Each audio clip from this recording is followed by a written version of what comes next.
Hello and welcome to another Office 365 Hours. My name is Christian Buckley. I am the Microsoft Go-to-Market Director at AvePoint and a Microsoft MVP and Regional Director. And I am joined today by Paul Keijzers, a co-owner of KbWorks, based in Amsterdam, Netherlands. He is also an Office Apps and Services MVP, friend that I've known for many years now, and a longtime speaker and expert on the topics of Microsoft Teams and SharePoint. Good morning, Paul. Good morning. How are you? It's great to have you join the program here. And so today we're discussing the topic of Microsoft Viva and Ally.io. So I'm excited to dig into this topic and learn some more about it. So why don't let's just kick things off there. So with Microsoft expanding their investments around the Microsoft Viva space, focusing more and more seemingly on the employee experience. We hear that a lot from Microsoft. In fact, just about any presentation you sit through by Microsoft, they use that phrase, employee experience, which is part of every popular drinking game now. But what are your thoughts on Microsoft Viva and its future? Well, my thoughts on Microsoft Viva, first of all, it's a great product and it's a great add-on to have in your organization. But what do we have at the moment? At the moment, we have 4 products in Viva. We've got the Viva Insights, Viva Topics, Viva Connections, and Viva Learning. And the other one is coming, which is called Ally at this moment. I think they are going to rename it, but I think so too. Yeah. It's going to be interesting. But with those products, I know that a lot of people already get their Viva Insight newsletter. And some people think it's really annoying that they get a newsletter every day or every week. So there's a lot of education to be done there as well. But a lot of companies don't even have the Viva suite enabled yet. So we see that as well. And yeah, if we look into the items, Viva Connections is one of the most obvious ones that I would really recommend everyone because it's free at this moment. That was also, and Connections was something that people had been asking for a long time. In fact, as Teams adoption really was on the rise, about 2.5, 3 years into Teams. So we're what, 5.5 years into Teams now? About halfway through that, people said, it'd be great to have like a SharePoint homepage, use it more as a site. And so initially it was called like the SharePoint homepage as it was being built, and we heard about it and talked about it. And then Microsoft made the decision and said, this really belongs within the Viva family of solutions, and rechristened it as Connections. Yeah, absolutely.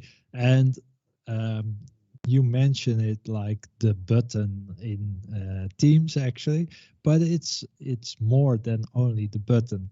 And most people don't even realize that, because if they hear Viva Connections, the IT departments, most of them think, okay, it's just the intranet in Teams and that's it. But Viva Connections is way more. It also has its cards in there, its connections dashboard, which a lot of people don't even know that it exists. So there's enough to be done around that to get people to learn more about the Viva experience. Yeah. Well, and that's something that's important too. And I think more as organizations adopt different pieces, because you had some companies that were very SharePoint centric, intranet centric. And then, of course, Teams adoption outpaced the growth of Office 365, which outpaced the growth of SharePoint, which had been the fastest growing product in Microsoft's history.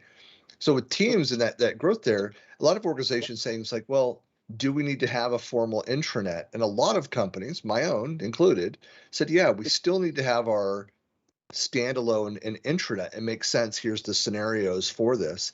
We also use Yammer, so it also made sense for us to have the social community aspect of that. But we wanted tighter integration between the things, and that's part of what Viva brings, is that closer integration of the various solutions.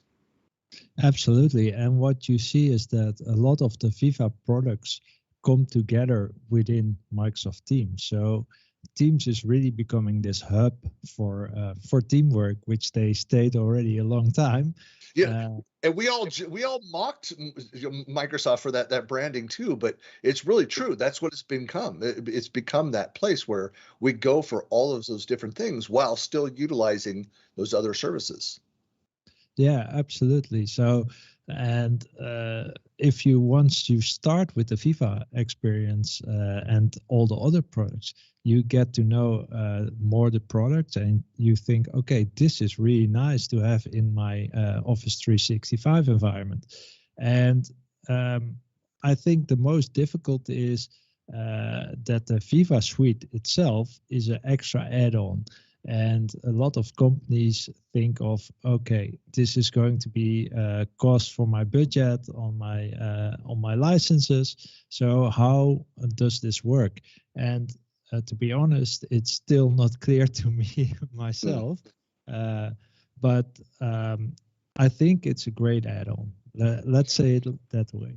Yeah, and I know that's something that we're not going to get into licensing and all those things here, but if you think about, again, what's free, what's out of the box as part of the experience with Viva, you have connections, you have as part of the insights, you have what was formerly like the Cortana services. So that's where you were saying, like, I get the daily emails.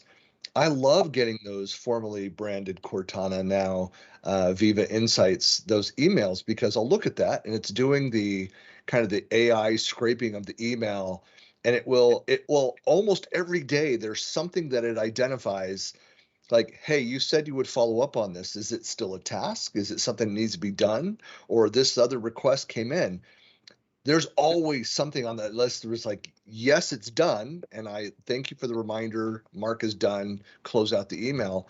Or be like, my oh crap moment, I need to add that to my task list, my to-dos. And so it's great to have that follow-up. Yeah, absolutely. I think for me personal, it's really great. The only thing what I see is with larger corporations and with banking and that kind of stuff, that people get the feeling they are being watched. Mm-hmm.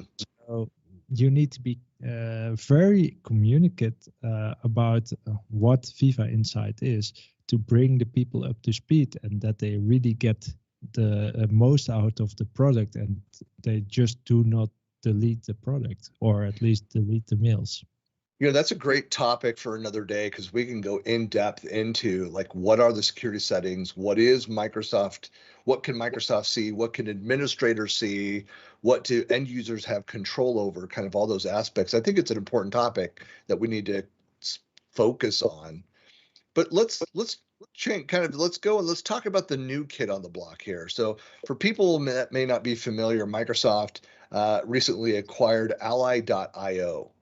And so maybe you can explain what it is that they do and how all of that fits into the Viva strategy. Yes, what they do is they make it possible to have your key indicators into an app, and they can help you get your goals done, get your work done, but not only on an individual base, but also on a teams base. So with your own team, where you are standing.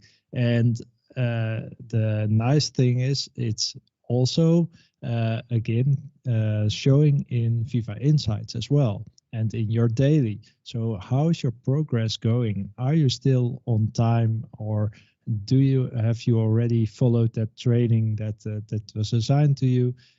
All that kind of stuff is coming back into Ally, and you can see which indicators, and you can also integrate it with Power BI, because it's Microsoft from itself. So it's really nice to have a dashboard around that as well.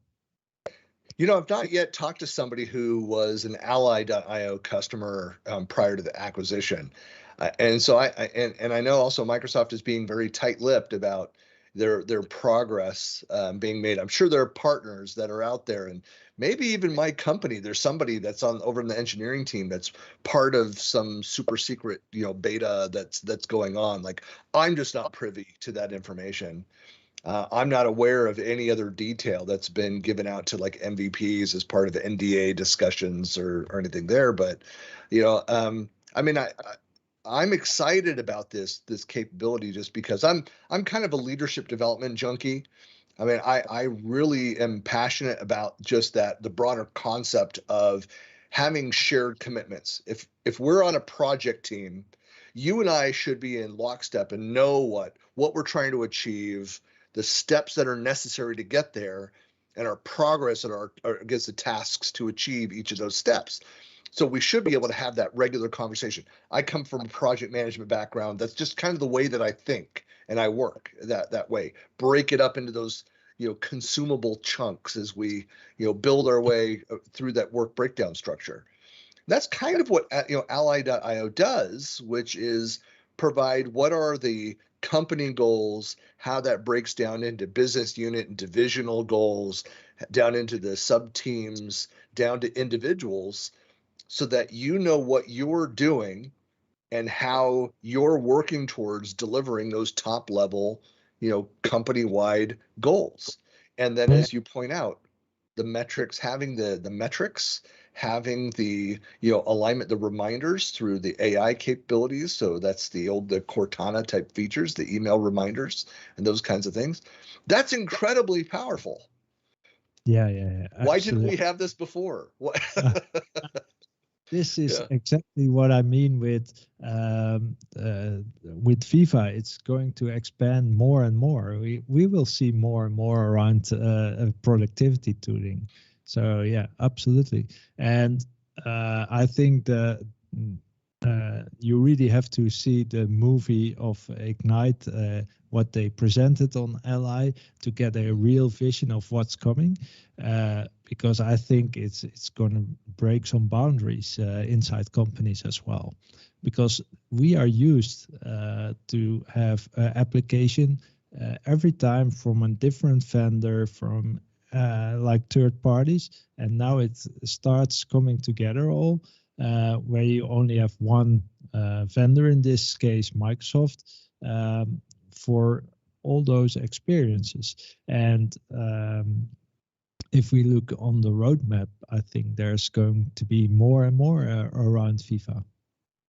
Well, this is, I mean, why this is such a for people to understand the scope. It's not just like that Microsoft is thinking, oh, let's go create some new products that are out there. Largely, Viva and the 4 offerings, and there's a lot of new capabilities and things that are within that, but it was really just kind of a repackaging of other existing solutions into this employee experience platform focus. But it was it was a huge undertaking of Microsoft to say it's not just going to be about enabling collaboration and communication and for us to work together as a team. Viva is all about looking at, are we working the right way? Is it a healthy way of working? Is it sustainable?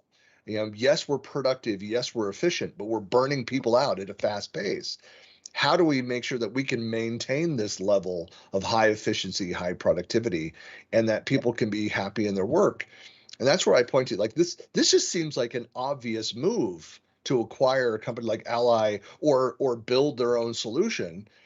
We're working on that. We can see all these shared activities. We're part of a rapidly growing number of teams and channels, and we both hear all the time. I'm sure you hear, people that are frustrated, which is the volume of noise that's coming out of, the conversations and the project activities and tasks and all these things that are happening. And it's easy to then lose focus on what should we be working on, where are we actually making progress. And so this is a critical piece, in my view, to this Viva strategy. Absolutely. And we didn't talk in the beginning about that, but Viva is, of course, released just like a year, something like that. Right. And it came after we all had to go work remotely. Right. So there was already, of course, they already knew something was coming like this. And now was the time exactly right to bring out the Viva product suite. So well, I think general availability of all 4 Viva solutions that are available today, like, that was just part of Ignite. So this is just in the fall. So that we had seen different pieces at different speeds coming together. And I mentioned, like, SharePoint, the home pages, was something we've talked about for a couple years, and then it got rebranded and rolled into Viva. But yeah, so we've known about aspects of this, but the strategy has really just come together. And I think 2022. I don't think I'm over representing this, but I think it really is kind of the year of Viva, where we see people really starting to click and people understanding how big this really is. absolutely. I think it's just starting, actually. And what is really important is to have your IT organization know what's coming, but also the adoption around the whole Viva suite. How are we going to use it, and why is this inside thing pointing me to that I need some focus time, which is good, but some people think I have to work, and sometimes you have to switch to focus time to get more productive than just go on and on. So the burnout rate is really important here. That's another, like, we could dedicate an entire topic just around, burnout and strategies around that. But where do you think that Microsoft is going with Viva? I know I'm asking you for pure speculation here. So we're not breaking any NDAs or anything. So any Microsoft people watching, don't freak out. But looking at the portfolio solutions, Paul, I mean, I have to believe that you have some thoughts about where they should go. So are there areas where you could see Microsoft investing in the future around Viva? Yes, I think, as we know, Viva is all about the employee experience. So what I could think of, and I don't know if it's coming or what is going to happen, but for example, they had the mileage app. I don't know if you have seen it in the past. I could imagine that you would get a Viva app for your expenses, for your off time, all that kind of stuff, which is around the person, which is important for the person, will come to Viva, I guess. It would be logical. Same goes for HR, that they can do something for you that, for example, that your welcome package is there or something like that, your onboarding stuff like that. I think it's all about the employee. So if you think about something like mileage or like time expenses, off. Yep. Time off requests, vacation requests. Yeah, and I know that there's been from time to time different platforms, certainly within SharePoint, and there have been modules that have been kind of kind of community created and shared around that are out there. And I know that there are some third-party solutions out there around there as well. And so some of these things Microsoft will, I'm sure will acquire or build themselves or partner with, and you'll just have these other partner solutions that can plug directly into and leverage all these aspects. We're still waiting. I work for an ISV. We're still waiting for the APIs to open up in a number of areas. So that's always there. There's always going to be requests for more data, more deeper integration. Yeah, adoption is a huge area, though. Yeah, and I think that's really still the hardest part. I already mentioned it, but it's an add-on, the Viva Suite, to your Office 365 license. And you first need to convince your manager, your MT, to buy the extra license. That they don't know what the extra license does for them. So I think that's going to be an interesting topic to see and follow up in the upcoming year. If people are willing to go on and pay for the extra mile. Yeah, so will Ally require whatever they name that product in Viva? Will it require your E3? Do you need to have an E5? Like all those things, like we don't know the answers to any of those questions yet. But in how integrated it'll truly be into the other offerings. I'm excited to find out more when they're making their next announcements. I don't know the time frame for this. I need to go back and rewatch some of those sessions as part of Microsoft Ignite fall 2021. So learn more there. Well, Paul, thank you for joining me this morning. It's an interesting topic. I'm sure we'll be back once there's more that's announced and live and that's out there. And of course, you can find content guest posts from Paul out on the AvePoint blog.